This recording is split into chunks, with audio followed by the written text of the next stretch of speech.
We're going to start in verse 22. Now it happened on a certain day that Jesus got into a boat with his disciples. And he said to them, let us cross over to the other side of the lake, and they launched out.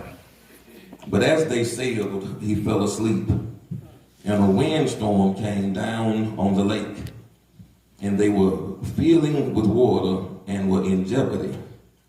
And they came to him and awoke him, saying, Master, Master, we are perishing.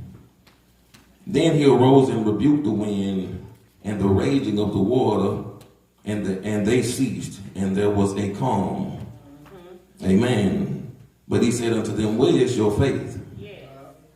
And they were afraid and marveled, saying one to another, who can this be?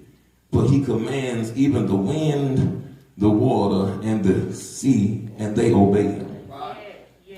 May the Lord add a blessing to the reading of his word. Amen. How many of you all have ever been in a crisis?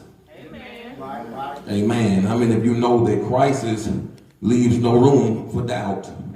Amen. When you find yourself between a rock and what I call a hard place, amen, that means you're in a situation where you ain't got no choice but to believe. Amen.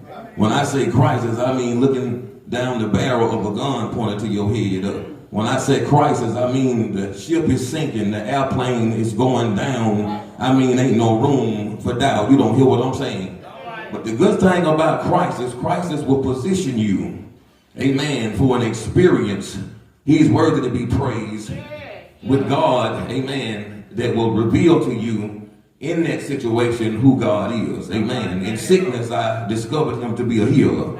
Amen. In times of trouble, I discovered him to be a very present help. Amen. He's worthy to be praised. It looks like the disciples found themselves in a crisis.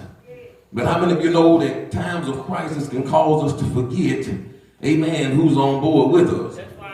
And one important thing to remember in times of crisis, that even in crisis, Christ is.